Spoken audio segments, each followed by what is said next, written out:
そ協会です。帝国政府はポツダム宣言を熟択いたしました。This is London. Reports are coming in from Japan. A new bomb of unprecedented destructive power has been dropped over Hiroshima. President Truman announced today the world has entered a new age. Japan now faces complete devastation. Saudara-saudara, berita dari luar negeri telah mengubah keadaan. Para pemimpin bangsa sedang mengambil keputusan. Hari-hari ke depan akan menentukan arah perjalanan bangsa ini. Kini, nasib Indonesia berada di tangan bangsa Indonesia sendiri. Proklamasi.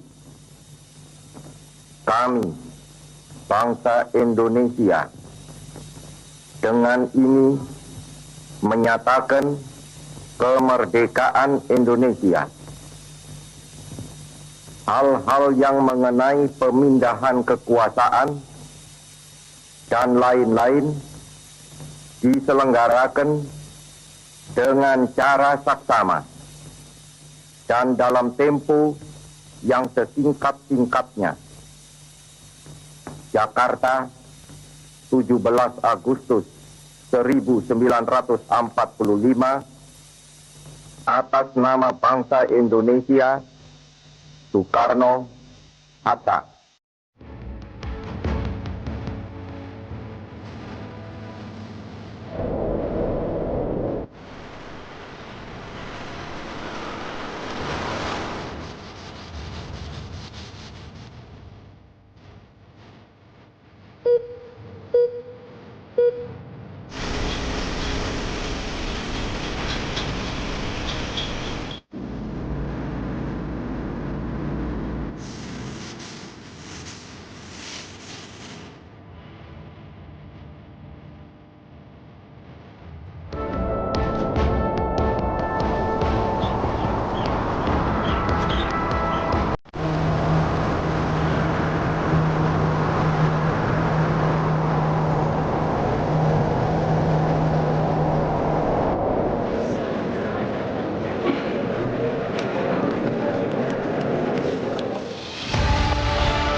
Satu tahun Indonesia merdeka, bukan waktu yang singkat.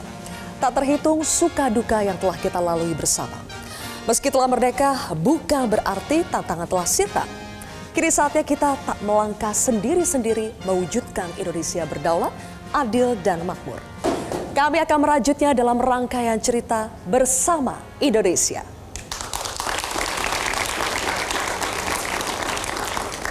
Pemirsa, jurnalis adalah salah satu pilar utama demokrasi yang konsisten merekam jejak sejarah, mengawal kebenaran dan merawat semangat persatuan.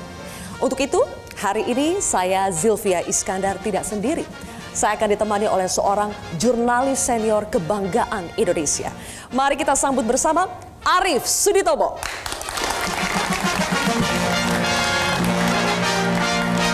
Selamat malam Mas Arief. Selamat malam semuanya. Merdeka Mas Arief? Merdeka. Merdeka. Mas Arief, di malam yang sangat spesial ini, Mas Arief sebagai salah satu tokoh jurnalis senior di Indonesia. Bagaimana Mas Arief memaknai perjalanan 81 tahun kemerdekaan Indonesia? Khususnya bagi saya pribadi, saya bersyukur bahwa saya masih dikasih umur untuk menjalani tugas-tugas jurnalistik dari awal yang menggunakan mesin tik sampai menggunakan AI sekarang. Dari mesin tik ya? Ya. Anak-anak zaman sekarang tahu gak tuh mesin tik? Sehingga kita semua harus mensyukuri bahwa itu adalah salah satu dampak dari kemerdekaan, di mana kita bisa merasakan revolusi teknologi, komunikasi, dan jurnalistik yang amat sangat revolusioner, dan kita sama-sama syukuri per hari ini. Dan sebagai jurnalis memang kita harus selalu adaptif ya Mas Arief? Siap. Dan dari saat ini, rasanya kurang pas. Sebagai seorang jurnalis, momen yang paling berharga bagi kita semua ya adalah untuk juga melakukan refleksi ke belakang. Betul. Dengan mengundang salah satu senior kita yang pada dasarnya juga memiliki pengalaman yang amat sangat beragam dan bahkan kita bisa mendapatkan satu elemen historik yang lebih panjang. Siapa lagi kalau tidak lain tidak bukan kebanggaan kita semua. Betul. Bapak Saur Huta Barat. Saur Huta Barat.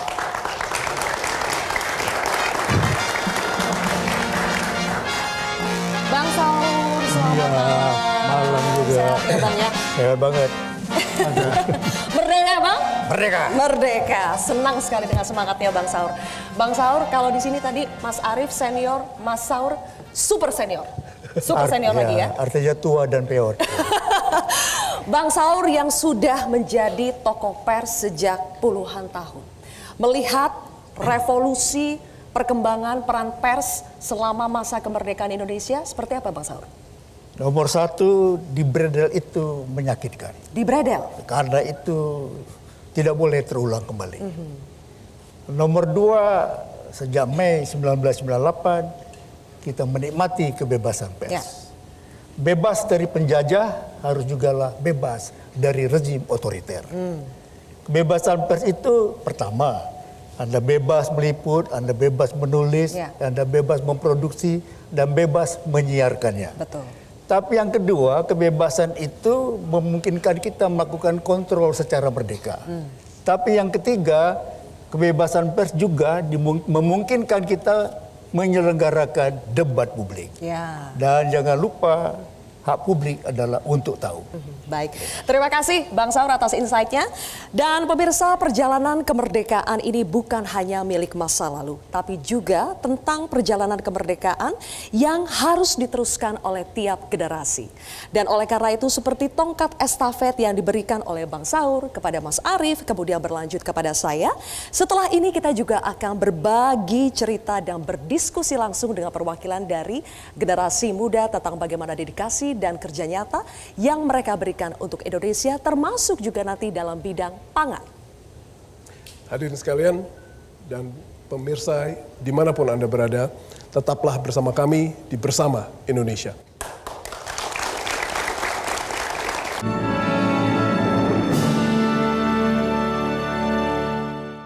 Didukung oleh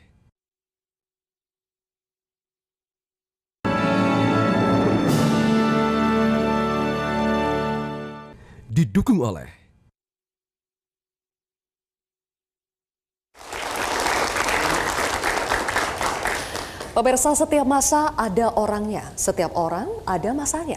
Pada masa sekarang, tantangannya adalah bagaimana generasi ini dapat menjaga kedaulatan bangsa di tengah gempuran zaman. Apakah kita hanya akan menjadi penonton atau berdiri di barisan depan sebagai penggerak negeri? Bagaimana nilai-nilai kebangsaan dan persatuan diterjemahkan oleh generasi hari ini? Untuk membahasnya, mari kita sambut Putri Sulung Presiden keempat RI sekaligus Koordinator Nasional Jaringan Gus Durian, Mbak Alisa Wahid, dan juga penulis sekaligus penggerak komunitas kreatif yang sekarang menjabat sebagai Deputi Bidang Strategi dan Sistem Komunikasi Bakom RI, Fat Pahdepi. Kita persilakan kepada Mbak Alisa dan Mas Fat.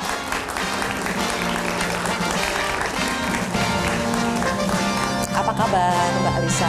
Terima kasih sudah hadir. Silakan Mbak Alisa di tengah. Mas Fat, apa kabar? Silakan Mas Fat. Sebelum memulai mungkin ada baiknya kita minum dulu. Mbak Alisa, Mas Fat, silakan.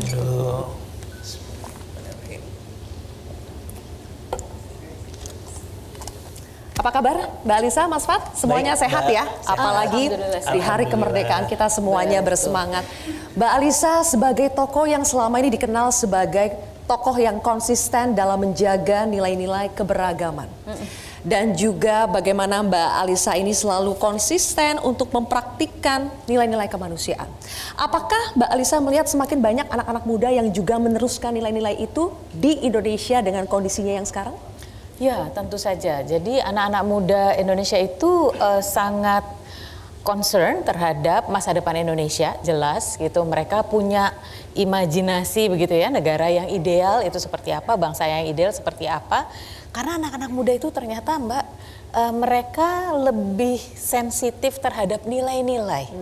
Gen Z itu kecenderungannya kata orang sih internasionalisme. Jadi nilai-nilai universal gitu ya. Tapi kita tahu nilai-nilai universal yang diperjuangkan itu sebetulnya ada semua dalam Pancasila gitu. Dan respons anak muda sangat kuat. Nah, begitu juga dengan sikap ulas asih. Itu kalau kita di media sosial, kalau ada nih foto ada pedagang di pinggir jalan tidak laku, itu cepat sekali anak-anak itu bersolidaritas begitu. Jadi memang kepekaan terhadap masyarakat, kemudian terhadap nilai-nilai luhur itu sangat kuat di kalangan anak-anak muda. Tapi karena itu juga jadi tuntutannya lebih tinggi nih terhadap negara gitu. Jadi mereka akan lebih cepat untuk ini harusnya nggak begini. Mereka gitu. punya ekspektasi lebih Mereka tinggi punya ekspektasi terhadap pemerintah kita saat ini. Betul. Oke, baik. Terima kasih Mbak Alisa. Mas Fat nih yang sekarang berada di pemerintahan. Ini Dulunya dia. banyak merangkul anak-anak muda, kemudian banyak membuat proyek-proyek kreatif bersama anak muda dan sekarang masuk ke pemerintahan. Mas Fat, bagaimana melihat sebetulnya peran anak muda dalam pemerintahan? Apakah bisa memberikan warna baru, semangat baru, mengubah pemerintahan kita? Ya, Mbak Zilvi. Jadi saya menjalani proses menjadinya sebagai individu itu melalui dunia kreatif. Saya tumbuh menulis, belajar menulis mulai dari puisi, cerpen, novel. Jadi proses belajar menjadi proses becoming untuk merasakan menjadi manusia gitu ya, bagaimana merasa, berpikir dan seterusnya.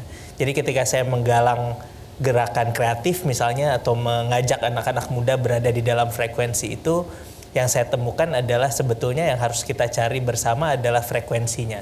Dan saya kira saat ini yang dibutuhkan oleh pemerintah atau dibutuhkan oleh negara adalah mencari frekuensi itu. Kalau kita bicara kemerdekaan hari ini, frekuensi bersamanya adalah cinta kepada bangsa dan negara. Kalau kita bicara cinta kepada bangsa dan negara, itu common denominatornya gitu ya. Semua orang punya caranya masing-masing, punya ekspresinya masing-masing. Tapi frekuensinya itu adalah semua mencintai negara ini, semua mencintai bangsa ini. Yang harus dilakukan adalah kita harus sama-sama menyetel frekuensi ini sehingga semua saling terhubung satu sama lain. Karena sebetulnya kalau ditanya misalnya anak-anak muda yang hari ini kritis kepada pemerintah, anak-anak muda yang kecewa, kalau ditanya cinta pada bangsa Indonesia enggak, mereka cinta. Nah, tapi perlu kita sama-sama duduk agar frekuensinya ini sama. Baik, kita berikan tepuk tangan untuk Mas Fat Padepi dan juga Mbak Alisa Wahid. Terima kasih atas bincang-bincang yang sangat inspiratif ini. Pemirsa, setiap gagasan besar dan karya indah anak-anak muda hari ini sesungguhnya berdiri di atas fondasi pengorbanan dan harga mahal yang dibayar. Di balik kenikmatan kebebasan berpikir dan berkarya, ada jejak-jejak keberanian mereka yang pernah mempertaruhkan segalanya demi berkibarnya merah putih di langit Indonesia. Malam ini bersama Indonesia mempersembahkan penghormatan setinggi-tingginya. Sebuah apresiasi tulus untuk pahlawan kita yang telah mengukir sejarah dengan ketulusan jiwa.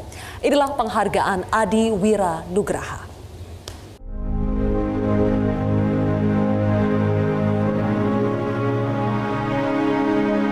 Ada masa ketika kemerdekaan Indonesia belum sepenuhnya tegak berdiri.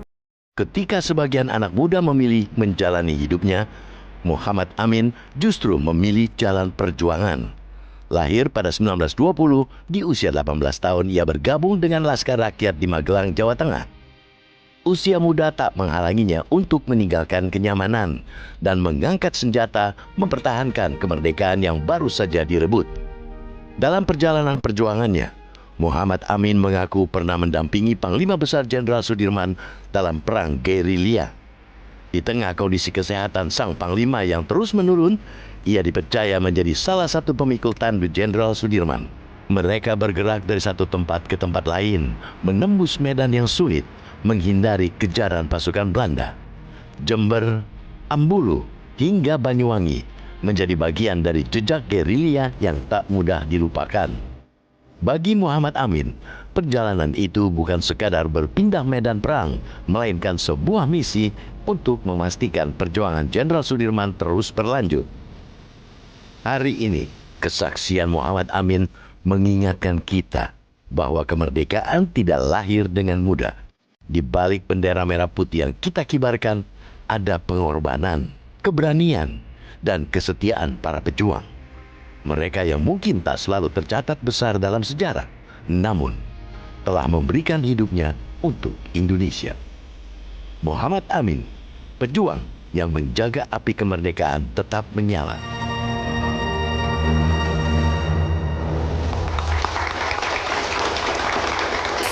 Pemirsa, kami mengundang Bapak Fadlizon, Menteri Kebudayaan RI sekaligus Ketua Dewan Gelar Tanda Jasa dan Tanda Kehormatan untuk naik ke atas panggung.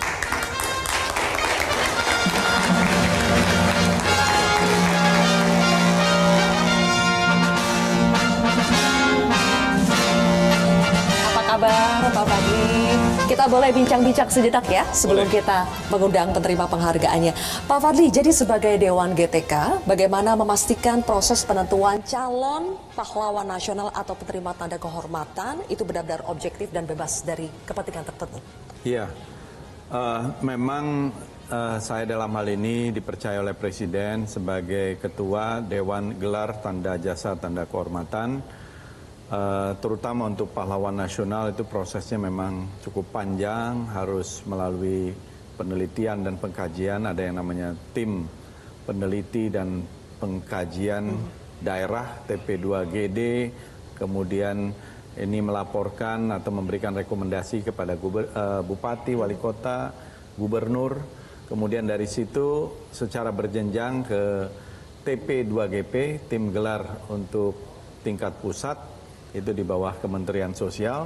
Baru setelah lolos dari situ ke kami di Dewan Gelar Tanda Jasa Tanda Kehormatan, dan kami yang bersidang memberikan pertimbangan kepada Presiden. Jadi cukup panjang prosesnya dan semuanya bottom up, tentu harus melalui penelitian dan pengkajian dan melibatkan perguruan tinggi, ahli-ahli sejarah dan sebagainya. Ya, baik, prosesnya sudah sangat detail ya.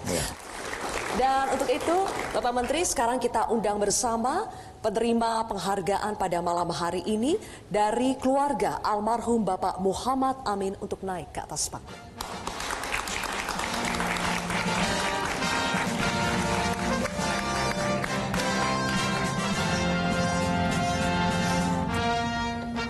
Putranya.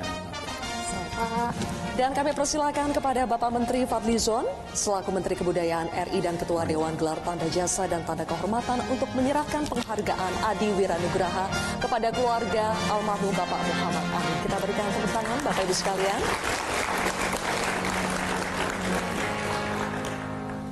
Satu lagi Bapak.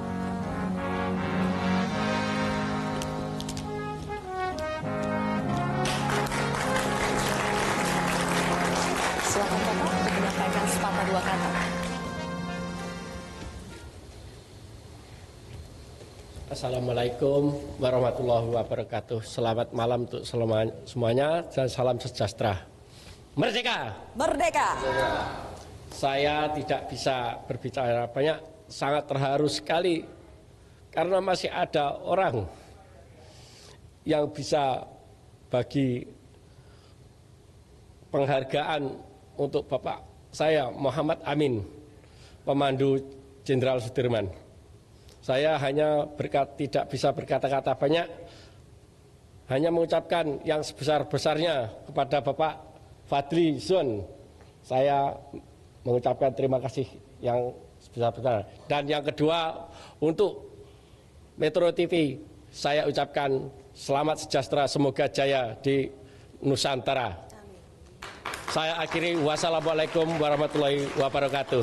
Waalaikumsalam. Terima kasih untuk keluarga dari almarhum Bapak Muhammad Amin dan juga kepada Menteri Kebudayaan Republik Indonesia Bapak Fadlizon. Kami persilakan kembali.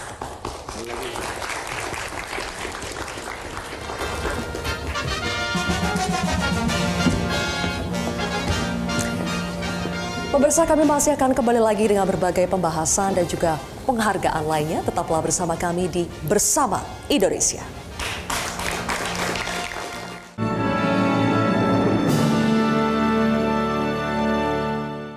Didukung oleh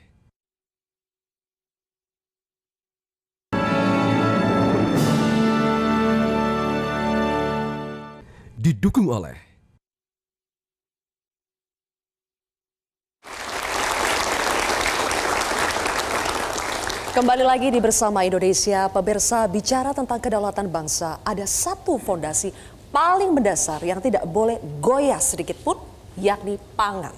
Untuk mencapai swasembada pangan dan membangun ketahanan pangan yang kuat, tentu bukan perjalanan yang singkat. Ada banyak tantangan, kebijakan, kerja keras, dan tentu saja kolaborasi dari berbagai pihak. Hari ini kita akan berbincang tentang perjalanan panjang menuju swasembada pangan dan ketahanan pangan Indonesia. Untuk itu kita sambut Menteri Koordinator Bidang Pangan Bapak Zulkifli Hasan.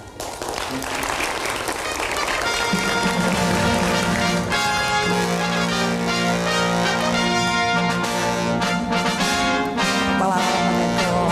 Apa kabar Pak Menko? Silakan.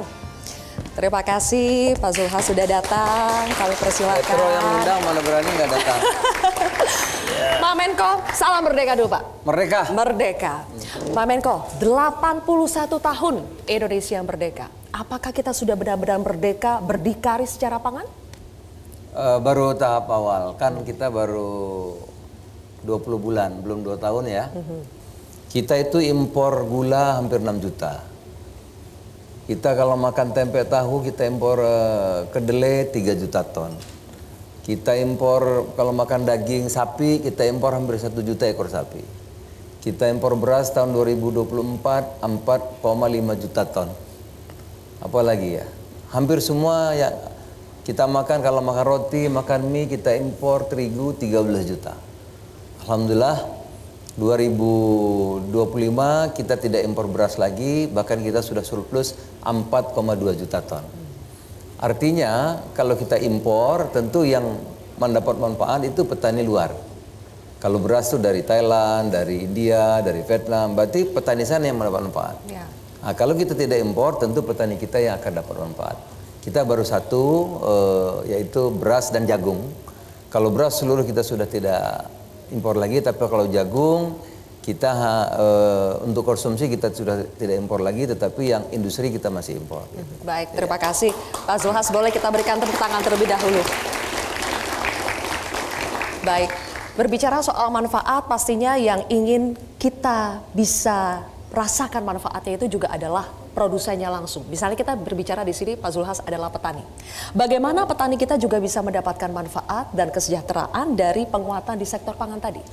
Saya ambil contoh, kalau kita impor, maka nilai tukar petani kita tahun 2023 itu 106,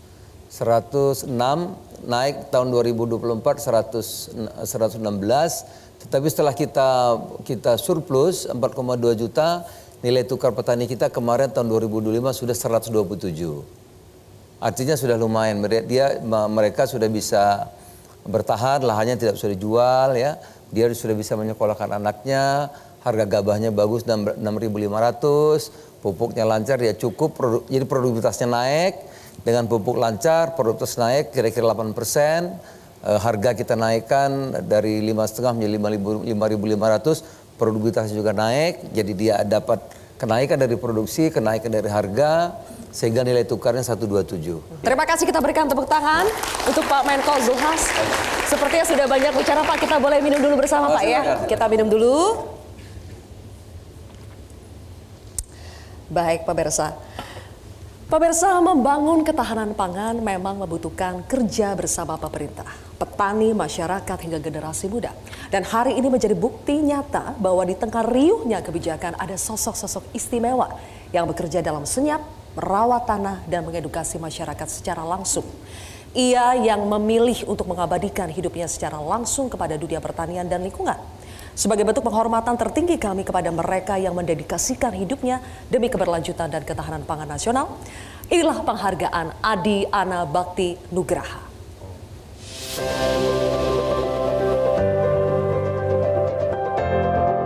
Di tanah yang subur, ada sebuah perjuangan yang seringkali tak terlihat. Perjuangan untuk menjaga tanah, mempertahankan benih dan memastikan pangan tetap menjadi hak setiap manusia. Di sanalah sosok Nisha Saadah, warga Dipura hadir. Bukan sekadar sebagai aktivis, tapi seorang perempuan yang memilih untuk turun ke tanah, mendengarkan petani, dan memperjuangkan keadilan agraria serta kedaulatan pangan. Tahun 2008, bersama sang suami, ia mendirikan pesantren ekologi At-Thariq di Garut. Di tempat ini, pendidikan tidak hanya berlangsung di dalam kelas. Tanah menjadi guru, benih menjadi pengetahuan, dan alam menjadi amanah. Nisha memperkenalkan agroekologi, menjaga keanekaragaman hayati, merawat benih lokal, dan mengajarkan generasi muda bahwa kedaulatan pangan dimulai dari kemampuan menjaga sumber kehidupan. Bagi Nisha, menjaga pangan bukan hanya soal apa yang kita makan hari ini, tapi tentang apa yang akan kita wariskan kepada generasi esok. Dari sebuah benih kecil, Nisha menumbuhkan harapan, dan dari tanah yang dijaga, ia menanam makna kemerdekaan. Kami persilakan Ibu Nisha Saadah, warga Dipura, sebagai guru tani dan pendiri pesantren ekologi untuk naik ke atas panggung.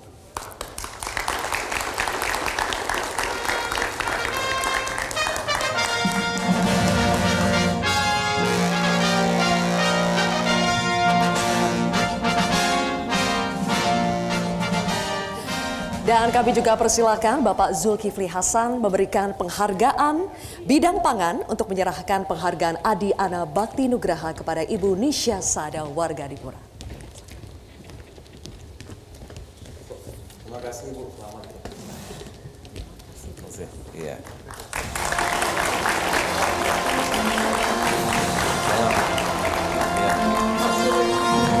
Satu lagi Bapak.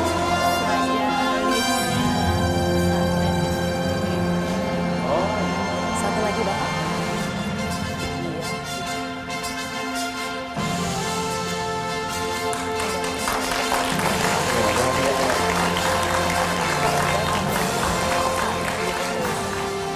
Ibu Nisha, kami persilakan untuk sepatah dua kata Ibu. Bapak di sini. Bismillahirrahmanirrahim. Assalamualaikum warahmatullahi wabarakatuh. Saya pemimpin pesantren perempuan satu-satunya di Indonesia mungkin. Tapi saya sejak tahun 94 terjun sebagai aktivis yang bergerak di pembaruan agraria bersatu dengan teman-teman. Tetapi pada 2008 saya mengambil keputusan untuk membangun satu buah pesantren yang berbeda, namanya Pesantren Ekologi At-Thariq. Basisnya adalah agroekologi. Jadi Green Islam diimplementasikan melalui agroekologi. Terima kasih Metro TV. Selamat sekali lagi kepada Ibu Nisha dan Bapak Menko Bidang Pangan. Terima kasih Pak Zulkifli Hasan. Kami persilakan kembali ke tempat. Kita berikan tepuk tangan sekali lagi.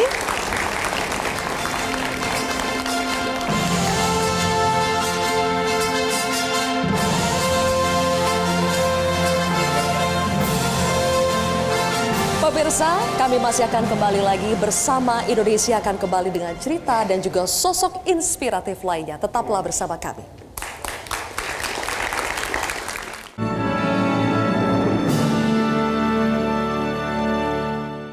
Didukung oleh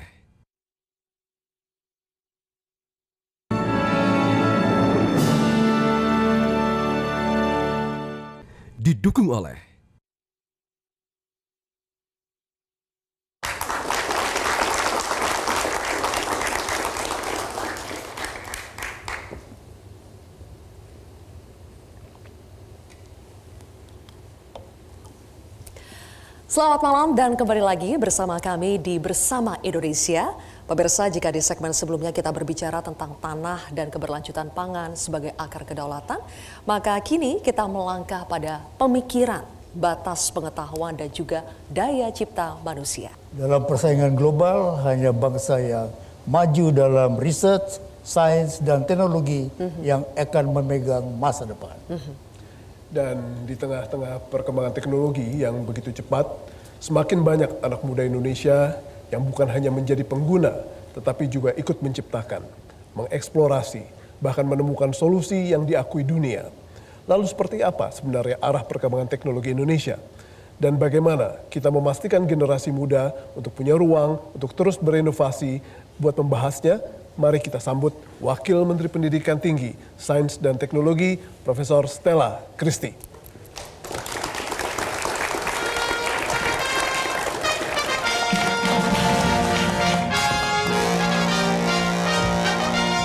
Prof. Stella, apa kabar? Selamat datang. Silakan Prof. Stella. Prof. Stella, sebagai seseorang yang kini memimpin penguatan sains serta teknologi kita di perguruan tinggi, bagaimana Prof. Stella melihat potensi anak-anak muda Indonesia saat ini dalam peta riset dan teknologi dunia? Ya, saya sudah ke sekitar 70 universitas. Saya sudah dari Aceh sampai Merauke. Sabangnya belum, tapi Merauke-nya sudah sampai di Universitas Merauke. Setiap kali saya datang, saya selalu dikejutkan bahwa begitu hebatnya yang dilakukan di masing-masing perguruan tinggi dan daerah. Artinya potensi ini luar biasa sekali. Dan setiap daerah yang saya kunjungi itu mampu memberikan riset unggulan. Ya, Prof, kalau dilihat skill dan kemampuannya sudah ada. Ya, sangat. Dari sisi pemerintah sekarang, apakah pemerintah sudah cukup atau Prof sudah melihat selama 2 tahun terakhir ini sudah cukup untuk memberi ruang, apresiasi, penghargaan, pengakuan kepada mereka agar pada dasarnya mereka bisa mentas menjadi peneliti-peneliti yang mengglobal? Baik, cukup sih pasti jawabannya belum. Tidak pernah akan cukup ya. Tetapi baik kalau kita secara konkret melihat apa yang sudah dilakukan sehingga kita bisa memetakan secara rinci, bukan hanya berawang-awang keinginan, apa yang masih perlu dibangun. 16 Desember 2024, sekitar 2 bulan setelah saya masuk ke kementerian, saya berbicara di ITB waktu itu, dan saya membuat janji. Saya membuat janji bahwa saya akan bekerja keras sungguh-sungguh untuk mengubah suatu peraturan yang sangat tidak tepat untuk ekosistem sains kita. Yaitu apa? Pada saat itu peraturannya adalah dosen-dosen peneliti yang memenangkan grant research tidak dibolehkan untuk mendapatkan insentif finansial langsung kepada mereka ketika mereka memenangkan research grant atau dana pendanaan riset dari pemerintah. Sejak Januari 2026 ini sudah berhasil dan sudah diberikan insentif riset langsung kepada peneliti sampai 25% dari riset grant yang dimenangkan. Ini kecerdasan buatan bisa bikin kita bodoh. Karena apapun kita tanya, dia akan jawab dengan cerdas. Iya. Apa yang mesti dilakukan dalam pendidikan kita agar anak muda kita tidak menjadi bodoh karena AI? Baik, ini sering saya tanyakan, dan bisa saya tanyakan kepada teman-teman sekalian. Kalau saat ini saya bilang dengan ada kesempatan untuk menggantikan otak anak Anda atau otak siswa Anda dengan ChatGPT-nya bisa diimplan, mau atau tidak? Tidak ya? Tidak. Ini selalu saya tanyakan dan selalu jawabannya tidak. Padahal kalau kita otaknya itu ChatGPT, ulangannya pasti 100 semua, ya kan? Tidak akan pernah lupa, tapi tidak ada yang mau itu. Dan ini syukurlah tidak ada yang mau. Tapi itu berarti kita menghargai bahwa kita harus melalui proses untuk punya kemampuan bukan hanya mengeluarkan fakta, tapi bisa mengevaluasi dan menganalisa nilai dari fakta-fakta tersebut. Jadi yang harus kita lakukan di pendidikan kita, apapun jenjangnya, itu adalah proses. Kalau siswanya tidak pernah menulis sendiri, membuat karangan sendiri, bagaimana bisa tahu karangan mana yang bagus atau tidak? Mahasiswanya tidak pernah memikirkan pertanyaan riset Bagaimana bisa tahu apakah pertanyaan risetnya tepat atau tidak? Itulah jadi kembali lagi kita bisa menggunakan alat apapun termasuk AI-nya untuk tapi kita harus berproses. Ya, menarik sekali, kita berikan tepuk tangan untuk Prof. Stella. Pemirsa, teknologi bukan hanya tentang menciptakan sesuatu yang baru, tetapi juga tentang keberanian untuk mengeksplorasi, menemukan celah dan memberikan solusi. Ia berhasil menemukan dan melaporkan celah keamanan pada sistem NASA. Inilah penghargaan Adi Widya Nugraha.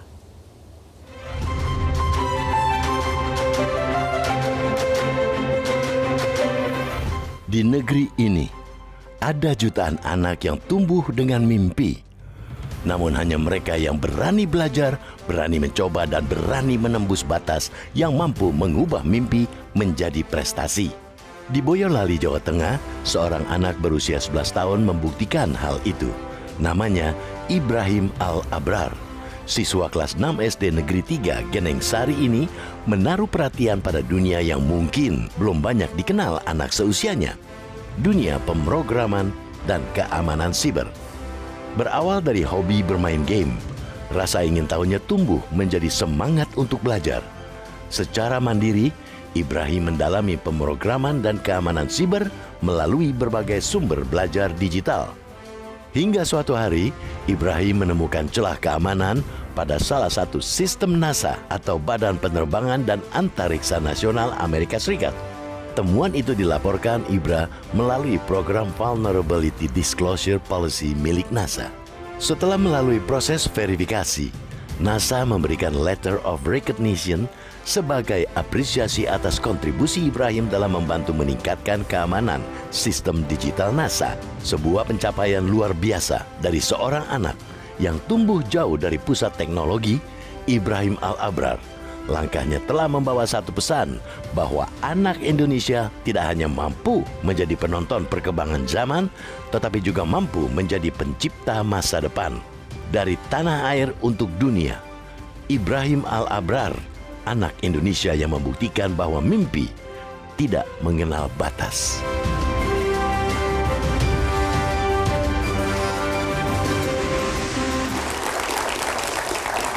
Langsung saja kami persilakan Ibrahim Al-Abrar dan ayahanda, salah satu penemu celah keamanan pada salah satu sistem NASA, untuk naik ke atas panggung.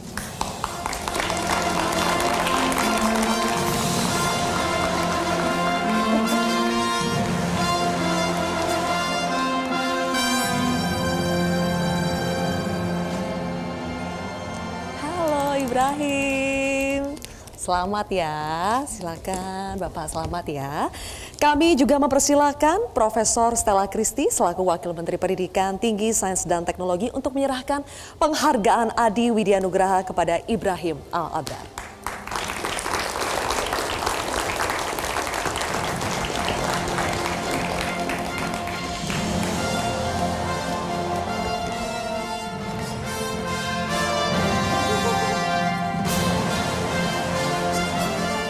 Satu lagi, Prof.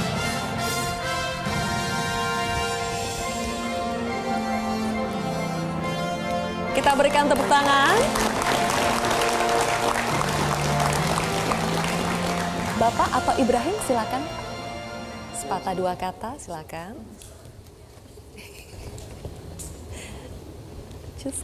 Assalamualaikum warahmatullahi wabarakatuh. Waalaikumsalam warahmatullahi wabarakatuh. Terima kasih banyak kepada Metro TV atas penghargaannya. Dan untuk seluruh anak Indonesia,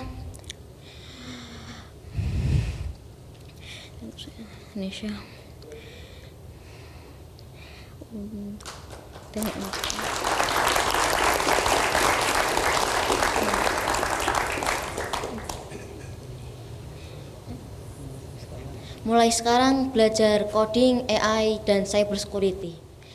Terima kasih. Terima kasih. Sekali lagi selamat untuk Ibrahim Al-Abrar dan terima kasih untuk Prof. Stella Christy. Kami persilahkan untuk kembali ke tempat. Silakan Prof. Terima kasih.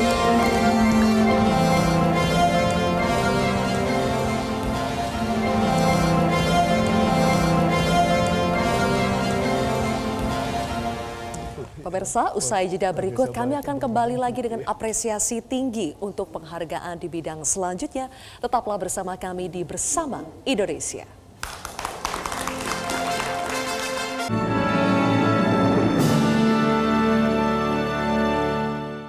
Didukung oleh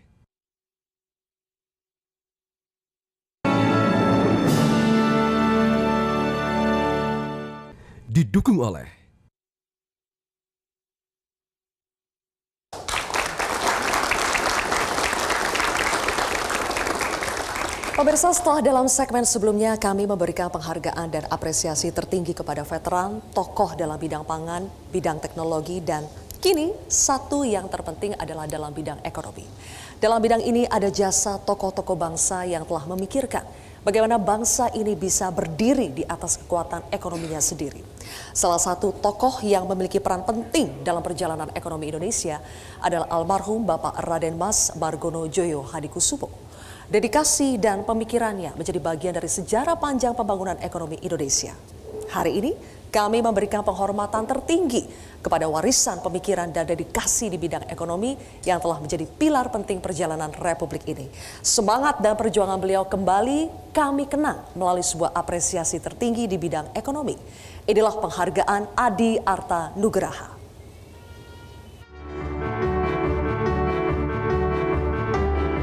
Kemerdekaan Indonesia tidak hanya diperjuangkan di medan pertempuran, tetapi juga melalui gagasan, keberanian, dan kerja keras membangun negeri. Salah satu sosok yang mengabdi di jalan itu adalah Raden Mas Margono Djoyo Hadikusumo. Perjalanannya di dunia ekonomi telah dimulai jauh sebelum Republik berdiri. Sejak 1917, Margono bergabung dengan Volkskredietwezen atau Lembaga Kredit Rakyat. Disinilah pengetahuannya tentang perkreditan dan koperasi terbentuk. Pengalaman itu membawa Margono hingga ke Eropa.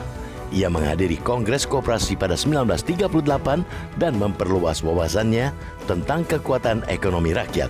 Ketika Jepang menduduki Indonesia, pria kelahiran Banyumas 16 Mei 1894 ini tetap bergerak di bidang koperasi. Ia kemudian dipercaya menjadi anggota Badan Penyelidik Usaha-Usaha Persiapan Kemerdekaan Indonesia atau BPUPKI, yaitu badan yang mempersiapkan lahirnya Indonesia Merdeka. 17 Agustus 1945, Indonesia merdeka. Namun bagi Margono, kemerdekaan tidak akan lengkap tanpa kedaulatan ekonomi. Ia lalu mengusulkan gagasan mendirikan Bank Nasional. Ia pun berkeliling ke berbagai kota di Jawa, mengumpulkan dana, merekrut pegawai, dan membangun sebuah institusi keuangan milik Republik. 5 Juli 1946, lahirlah Bank Negara Indonesia, bank pertama yang didirikan dan dimiliki oleh pemerintah Republik Indonesia setelah kemerdekaan. BNI juga memiliki peran bersejarah dalam peredaran uang Republik Indonesia atau ORI, mata uang Republik yang menjadi salah satu simbol kedaulatan Indonesia.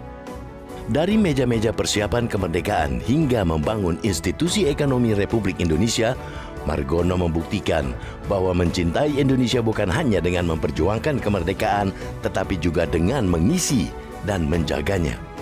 Raden Mas Margono Djoyo Hadikusumo, pejuang kemerdekaan, pelopor perbankan nasional, dan peletak fondasi kedaulatan ekonomi Indonesia. Sebuah pengabdian yang layak dikenang dan diwariskan kepada generasi Indonesia.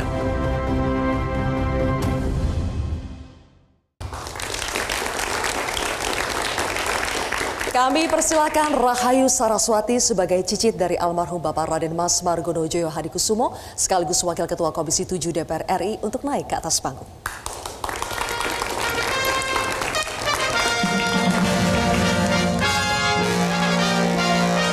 Mbak Sarah, silakan. Apa kabar Mbak Sarah? Baik, terima kasih. Mbak Sarah, tadi kita sudah melihat bagaimana perjalanan dari almarhum Bapak Raden Mas Margono Djoyo Hadikusumo. Apa cerita tentang almarhum yang paling melekat kuat di Mbak Sarah? Yang pertama, kesederhanaan beliau. Mungkin bisa dilihat dari foto-foto yang tadi baru saja kita lihat, di mana kita memang selalu lewat anak-anak beliau maupun juga cucu-cucunya yang mengenang beliau, mengingat bahwa pencapaian bukan ditunjukkan secara kemewahan, tapi justru melalui kesederhanaan dan melalui pengabdian. Dan satu hal tadi saya jadi teringat bahwa pada saat pendirian Bank Negara Indonesia, itu hanya beberapa bulan setelah beliau kehilangan 2 anaknya, yang dimana terjadi di Januari, tepatnya 25 Januari 1946, 2 anaknya yang masih remaja tewas di medan tempur, yaitu Subianto dan Suyono Joyo Hadikusumo di peristiwa Lengkong. Waktu itu wafat, tewas, diserbu oleh Jepang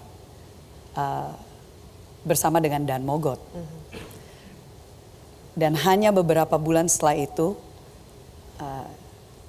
melalui keteguhan beliau, masih mengabdi untuk Indonesia dan akhirnya mendirikan Bank Negara Indonesia. Ya, kita berikan tepuk tangan Bapak Ibu sekalian. Mbak Sarah, satu hal lagi. Kalau seandainya almarhum berada di tengah-tengah kita, Mbak Sarah, apa yang ingin Mbak Sarah sampaikan kepada beliau tentang kondisi Indonesia saat ini? Perjuangan kita saat ini. Indonesia di usia 81 tahun sekarang tentunya sudah melalui naik dan turun,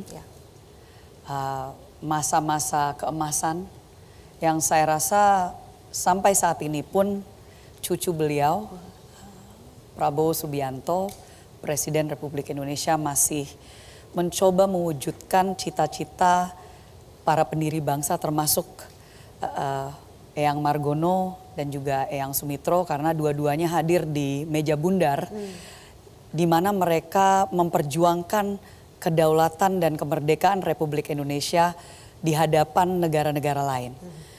Pada saat negara lain tidak mau mengakui kemerdekaan Republik Indonesia, mereka ada di situ. Dan saat ini pun mimpi-mimpi, cita-cita para leluhur kita mau melihat Indonesia yang berdaulat, Indonesia yang mandiri, Indonesia yang bisa berdiri di atas kaki sendiri, masih diperjuangkan dan tentunya tidak mudah, tetapi we are doing our best. Yes, kita coba yang terbaik ya. Betul. Kita berikan tepuk tangan sekali lagi untuk Mbak Sarah. Dan untuk itu kami persilakan kepada Mas Arief Suditomo selaku Direktur Utama Metro TV untuk menyerahkan penghargaan Adi Artanugraha kepada keluarga dari almarhum Bapak Raden Mas Margono Joyo Hadikusumo.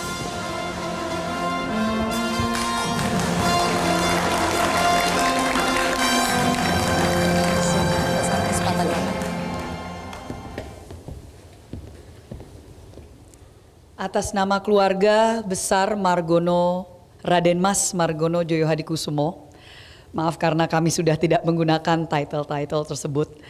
Tentunya dengan segala kerendahan hati, mengenang jasa beliau dan juga cita-cita beliau bersama seluruh leluhur kita yang telah berjuang, memperjuangkan kemerdekaan Republik Indonesia. Atas nama keluarga, saya mengucapkan banyak terima kasih dan semoga perjuangan mereka tidak sia-sia dan kita terus semangat memperjuangkan kedaulatan Republik Indonesia. Terima kasih Mbak Rahayu Saraswati dan Mas Arief Suditomo. Kami persilakan kembali ke tempat. Pemirsa, satu persatu benih dedikasi telah bermekaran pada malam ini, membuktikan bahwa api kemerdekaan tak pernah redup di tangan orang-orang hebat. Namun perjalanan kita merawat Indonesia belum usai. Setelah jeda berikut, kami masih akan kembali lagi.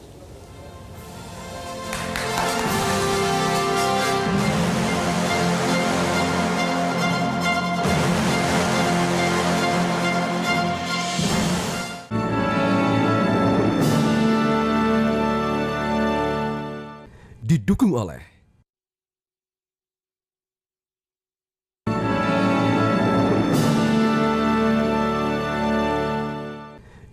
oleh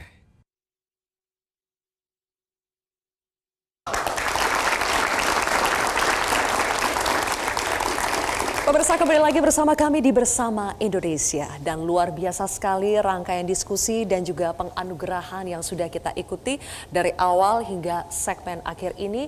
Dan saya mungkin ke Mas Arief dulu ya. Mas Arief, kalau kita lihat, kita tarik benang merah dari seluruh rangkaian acara hari ini, apa pesan yang Mas Arief bisa sampaikan? Bahwa progres sejak 81 tahun yang lalu itu adalah sebuah kemajuan yang kita capai dengan berat, dengan perjuangan, dan harus kita banggakan. Karena perjuangan tersebut bukanlah perjuangan yang ringan, terkadang ada darah dan air mata di sananya, tetapi juga ada pengabdian dan cinta kepada bangsa ini yang pada akhirnya akan meneruskan perjuangan ke 81 tahun kemudian. Ya, kata kuncinya adalah bagaimana kita harus meneruskan. Bagaimana kalau menurut Bang Saur meneruskannya itu? Ya, itu kan mengisi kemerdekaan. Tadi ada yang mengisinya dengan ketahanan pangan. Betul. Tadi ada yang mengisinya itu generasi baru. Dia bisa memantau itu perbuatan NASA. Celah keamanan ya di NASA. Ya, sehingga dia bisa ngomong tentang coding, tentang AI dan tentang cyber. Luar biasa. Tapi ada yang mengisinya juga dengan kemerdekaan yang mengawal Jenderal Sudirman dan tidak kalah penting adalah sendi ekonomi melalui perbankan. Memang yang paling berat kan selain mengusir penjajah dengan katanya dengan bambu runcing, tapi juga mengisi kemerdekaan. Dan itu adil makmur itu belum tercapai. Masih belum, Bang? Belum. Kalau jujur kan belum. Adil di sini belum makmur di sana. Makmur di sana belum adil di sini. Ya, jadi sepasang itu ya harus bisa kita capai. Tadi juga banyak yang membahas soal kontribusi anak muda. Kalau kita lihat di generasi kita ya Bang, generasi Bang Saur, generasi Mas Arief, generasi saya, dan sekarang kita menitipkan harapan ke generasi yang lebih muda. Ada Gen Z, ada Gen Alpha. Bagaimana kita harus bisa memupuk apa saja yang harus kita didik kepada anak-anak kita, kepada generasi muda agar mereka menjadi generasi yang tangguh, apalagi di tahun 2045 kita punya misi generasi emas, Mas Arief. Ya, tantangan ke depan tidak akan lebih mudah daripada hari ini. Jadi salah satu hal yang pada akhirnya kita harus tanamkan kepada mereka adalah semangat juang. Dan bagaimana mengisi kemerdekaan tadi yang Bang Saur bilang dengan berbagai macam persiapan yang sesuai dengan tantangan zaman. Karena apabila tadi kita mendengar ada Abrar menyatakan bahwa mulai sekarang harus belajar AI, belajar coding dan belajar cyber security, saya pikir itu tidak ada salahnya untuk kita gemakan karena mungkin disitulah masa depan kita. Namun sesuai dengan apa yang menjadi tantangan zaman kan bukan hanya urusan-urusan terkait sama teknologi.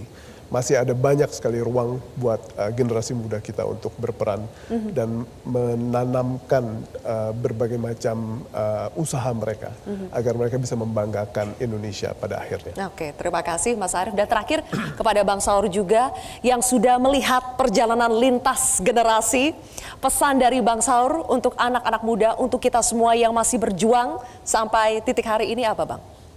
Ya, satu-satunya kepastian kan perubahan. Dan untuk menghadapi perubahan itu, orang harus selalu terus mampu belajar. Beradaptasi ya Bang? Ya, jadi kemampuan belajar itulah yang membawa kita ke masa depan lebih baik. Dan tentu diperlukan daya tahan. Dunia ini bukan semakin menyenangkan pada dasarnya. Karena itu harus memiliki daya tahan. Resiliensi ya? Baik. Terima kasih Bang Saur dan juga Mas Arief Suditomo. Kita berikan tepuk tangan untuk dua jurnalis senior kita. Dan pemirsa, sebelum kita benar-benar mengakhiri malam ini, ada satu persembahan spesial yang sudah kami siapkan untuk Anda. Sebuah lagu yang akan menjadi penutup perjalanan kita pada malam hari ini. Untuk menutup Bersama Indonesia, inilah Andin dengan lagu Rumah Kita.